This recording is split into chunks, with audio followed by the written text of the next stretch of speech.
Marcos, capítulo 8. A segunda multiplicação dos pães. Naqueles dias, outra vez reuniu-se uma grande multidão. Visto que não tinha nada para comer, Jesus chamou seus discípulos e disse-lhes: Tenham compaixão desta multidão. Já faz 3 dias que eles estão comigo e nada têm para comer. Se eu os mandar para casa com fome, vão desfalecer no caminho, porque alguns deles vieram de longe. Seus discípulos responderam: Onde neste lugar deserto poderia alguém conseguir pão suficiente para alimentá-los? Quantos pães vocês têm? Perguntou Jesus. 7, responderam eles. Ele ordenou à multidão que se assentasse no chão. Depois de tomar os 7 pães e dar graças, partiu-os e os entregou aos seus discípulos, para que os servissem à multidão, e eles o fizeram. Tinham também alguns peixes pequenos. Ele deu graças igualmente por eles e disse aos seus discípulos que os distribuíssem. O povo comeu até se fartar, e ajuntaram 7 cestos cheios de pedaços que sobraram. Cerca de 4.000 homens estavam presentes, e tendo-os despedido, entrou no barco com seus discípulos e foi para a região de Damanuta. Os fariseus pedem um sinal. Os fariseus vieram e começaram a interrogar Jesus, para pô-lo à prova. Pediram-lhe um sinal do céu. Ele suspirou profundamente e disse: Por que esta geração pede um sinal milagroso? Eu lhes afirmo que nenhum sinal lhes será dado. Então se afastou deles, voltou para o barco e foi para o outro lado. O fermento dos fariseus e de Herodes. Os discípulos haviam se esquecido de levar pão, a não ser um pão que tinha consigo no barco. Advertiu-os Jesus: Estejam atentos e tenham cuidado com o fermento dos fariseus e com o fermento de Herodes. E eles discutiam entre si, dizendo: É porque não temos pão. Percebendo a discussão, Jesus lhes perguntou: Por que vocês estão discutindo sobre não terem pão? Ainda não compreendem nem percebem? O coração de vocês está endurecido? Vocês têm olhos, mas não veem? Têm ouvidos, mas não ouvem? Não se lembram? Quando eu parti os 5 pães para 5.000, quantos cestos cheios de pedaços vocês recolheram? 12, responderam eles. E quando eu parti os 7 pães para os 4.000, quantos cestos cheios de pedaços vocês recolheram? 7, responderam eles. Ele lhes disse: Vocês ainda não entendem? A cura de um cego em Betsaida. Eles foram para Betsaida, e algumas pessoas trouxeram um cego a Jesus, suplicando-lhe que tocasse nele. E tomou o cego pela mão e o levou para fora do povoado. Depois de cuspir nos olhos do homem e impor-lhe as mãos, Jesus perguntou: Você está vendo alguma coisa? Ele levantou os olhos e disse: Vejo pessoas. Elas parecem árvores andando. Mais uma vez, Jesus colocou as mãos sobre os olhos do homem. Então seus olhos foram abertos, e sua vista lhe foi restaurada, e ele via tudo claramente. Jesus mandou-o para casa, dizendo: Não entre no povoado. A confissão de Pedro.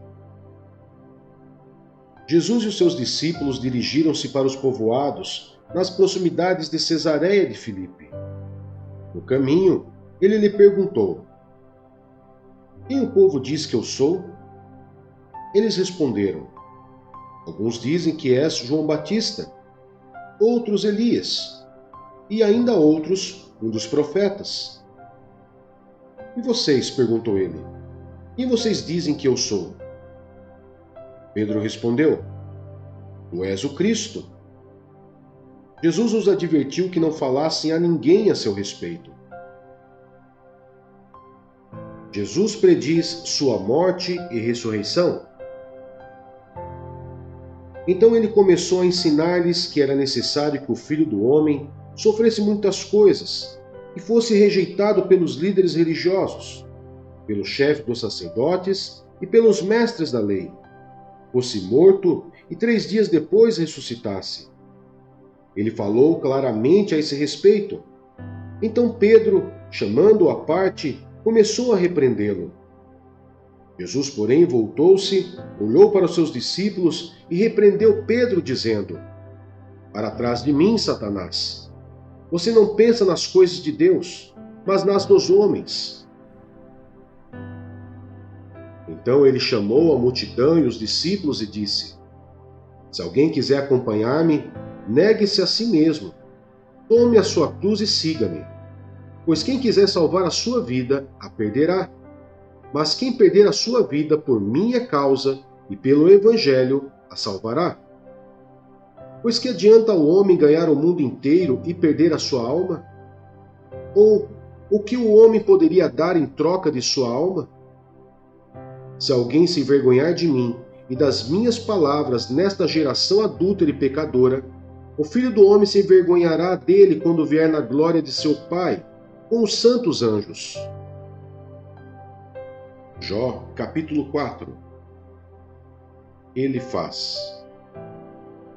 Então respondeu Elifaz de Temã: Se alguém se aventurar a dizer-lhe uma palavra, você ficará impaciente? Mas quem pode refrear as palavras? Pense bem. Você ensinou a tantos, fortaleceu mãos fracas. Suas palavras davam firmeza aos que tropeçavam. Você fortaleceu joelhos vacilantes. Mas agora que se vê em dificuldade, você desanima. Quando você é atingido, fica prostrado. Sua vida piedosa não lhe inspira confiança?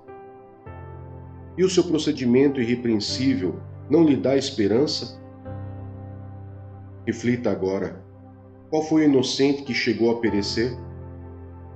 Onde os íntegros sofrem destruição? Pelo que tenho observado, quem cultiva o mal e semeia a maldade, isso também colherá. Pelo sopro de Deus são destruídos, pelo vento de sua ira eles perecem. Os leões podem rugir e rosnar, mas até os dentes dos leões fortes se quebram. O leão morre por falta de presa, e os filhotes da leoa se dispersam. Disseram-me uma palavra em segredo, da qual os meus ouvidos captaram um murmúrio. Em meio a sonhos perturbadores da noite, quando cai sono profundo sobre os homens, temor e tremor se apoderaram de mim, e fizeram estremecer os meus ossos. Um espírito roçou meu rosto, e os pelos do meu corpo se arrepiaram. Ele parou, mas não pude identificá-lo. Um vulto se pôs diante dos meus olhos, e ouvi uma voz suave que dizia: Poderá algum mortal ser mais justo que Deus? Poderá algum homem ser mais puro que o seu Criador? Se Deus não confia em seus servos, se vê erros em seus anjos e os acusa, quanto mais nos que moram em casas de barro, cujos alicerces estão no pó. São mais facilmente esmagados que uma traça. Entre o alvorecer e o crepúsculo são despedaçados, perecem para sempre, sem ao menos serem notados. Não é certo que as cordas de suas tendas são arrancadas e elas morrem sem sabedoria? Gênesis, capítulo 38. A história de Judá e Tamar. Por essa época, Judá deixou seus irmãos e passou a viver na casa de um homem de Adulão, chamado Ira. Ali Judá encontrou a filha de um cananeu chamado Suá, e casou-se com ela. Ele a possuiu. Ela engravidou e deu à luz um filho, ao qual ele deu o nome de Er. Tornou a engravidar, teve um filho e deu-lhe o nome de Onã. Quando estava em Quezibe, ela teve ainda outro filho, e chamou-o Selá.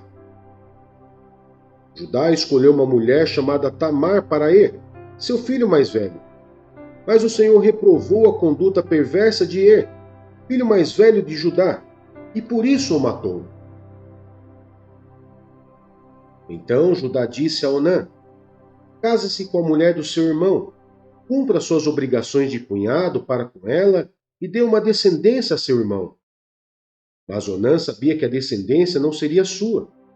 Assim, toda vez que possuía a mulher do seu irmão, derramava o sêmen no chão para evitar que seu irmão tivesse descendência. O Senhor reprovou o que ele fazia, e por isso o matou também. Disse então Judá à sua nora Tamar: more como viúva na casa de seu pai, até que o meu filho Selá cresça, porque temia que ele viesse a morrer, como seus irmãos. Assim Tamar foi morar na casa do pai. Tempos depois, morreu a mulher de Judá, filha de Suá. Passado o luto, Judá foi ver os tosqueadores do seu rebanho em Tímina, com seu amigo Ira, o adulamita. Quando foi dito a Tamar: seu sogro está a caminho de Tímina para tosquear suas ovelhas. Ela trocou suas roupas de viúva, cobriu-se com um véu para se disfarçar e foi sentar-se à entrada de Enaim, que fica no caminho de Tímina. Ela fez isso porque viu que, embora Selá já fosse crescido, ela não lhe tinha sido dada em casamento. Quando a viu, Judá pensou que fosse uma prostituta, porque ela havia encoberto o rosto. Não sabendo que era sua nora, dirigiu-se a ela à beira da estrada e disse: venha cá, quero deitar-me com você. Ela lhe perguntou: o que você me dará para deitar-se comigo? Disse ele: eu lhe mandarei um cabritinho do meu rebanho. E ela perguntou: você me deixará alguma coisa como garantia até que o mande? Disse Judá: que garantia devo dar-lhe? Respondeu ela: o seu selo com cordão e o cajado que você tem na mão. Ele os entregou e a possuiu, e Tamar engravidou dele. Ela se foi, tirou o véu e tornou a vestir as roupas de viúva. Judá mandou o cabritinho por meio do seu amigo adulamita, a fim de reaver da mulher sua garantia, mas ele não a encontrou. E perguntou aos homens do lugar: onde está a prostituta cultual que costuma ficar à beira do caminho de Enaim? Eles responderam: aqui não há nenhuma prostituta cultual. Assim ele voltou a Judá e disse: não a encontrei. Além disso, os homens do lugar disseram que lá não há nenhuma prostituta cultual. Disse Judá: fique ela com o que lhe dei. Não quero que nos tornemos objeto de zombaria. Afinal de contas, mandei a ela este cabritinho, mas você não a encontrou. Cerca de 3 meses mais tarde, disseram a Judá: sua nora Tamar prostituiu-se, e na sua prostituição ficou grávida.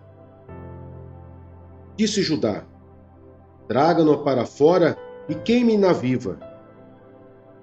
Quando ela estava sendo levada para fora, mandou o seguinte recado ao sogro: estou grávida do homem que é dono dessas coisas.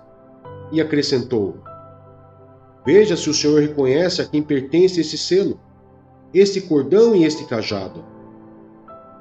Judá os reconheceu e disse: ela é mais justa do que eu, pois eu devia tê-la entregue a meu filho Selá, e não voltou a ter relações com ela.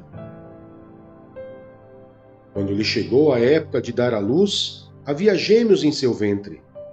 Enquanto ela dava à luz, um deles pôs a mão para fora. Então a parteira pegou um fio vermelho e amarrou o pulso do menino, dizendo: este saiu primeiro. Mas quando ele recolheu a mão, seu irmão saiu e ela disse: então você conseguiu uma brecha para sair? E deu-lhe o nome de Pérez. Depois saiu seu irmão, que estava com o fio vermelho no pulso, e foi-lhe dado o nome Zerá. Romanos, capítulo 8. A vida pelo Espírito.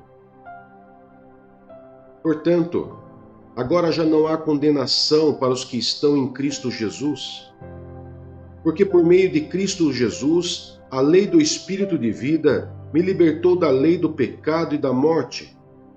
Porque aquilo que a lei fora incapaz de fazer, por estar enfraquecida pela carne, Deus o fez, enviando o seu próprio Filho, à semelhança do homem pecador, como oferta pelo pecado. E assim condenou o pecado na carne, a fim de que as justas exigências da lei fossem plenamente satisfeitas em nós, que não vivemos segundo a carne, mas segundo o Espírito. Quem vive segundo a carne tem a mente voltada para o que a carne deseja, mas quem vive de acordo com o Espírito tem a mente voltada para o que o Espírito deseja. A mentalidade da carne é morte, mas a mentalidade do Espírito é vida e paz. A mentalidade da carne é inimiga de Deus, porque não se submete à lei de Deus, nem pode fazê-lo. Quem é dominado pela carne não pode agradar a Deus. Entretanto, vocês não estão sob o domínio da carne, mas do Espírito, se de fato o Espírito de Deus habita em vocês. E se alguém não tem o Espírito de Cristo, não pertence a Cristo. Mas se Cristo está em vocês, o corpo está morto por causa do pecado, mas o Espírito está vivo por causa da justiça. E se o Espírito daquele que ressuscitou Jesus dentre os mortos habita em vocês, aquele que ressuscitou a Cristo dentre os mortos também dará vida a seus corpos mortais, por meio do seu Espírito que habita em vocês. Portanto, irmãos, estamos em dívida, não para com a carne, para vivermos sujeitos a ela. Pois se vocês viverem de acordo com a carne, morrerão. Mas se pelo Espírito fizerem morrer os atos do corpo, viverão. Porque todos os que são guiados pelo Espírito de Deus são filhos de Deus. Pois vocês não receberam o Espírito que os escravize, para novamente temerem, mas receberam o Espírito que os torna filhos por adoção, por meio do qual clamamos, Abba, Pai. O próprio Espírito testemunha ao nosso espírito que somos filhos de Deus. Se somos filhos, então somos herdeiros, herdeiros de Deus e co-herdeiros com Cristo. Se de fato participamos dos seus sofrimentos, para que também participemos da sua glória. A glória futura. Considero que os nossos sofrimentos atuais não podem ser comparados com a glória que em nós será revelada.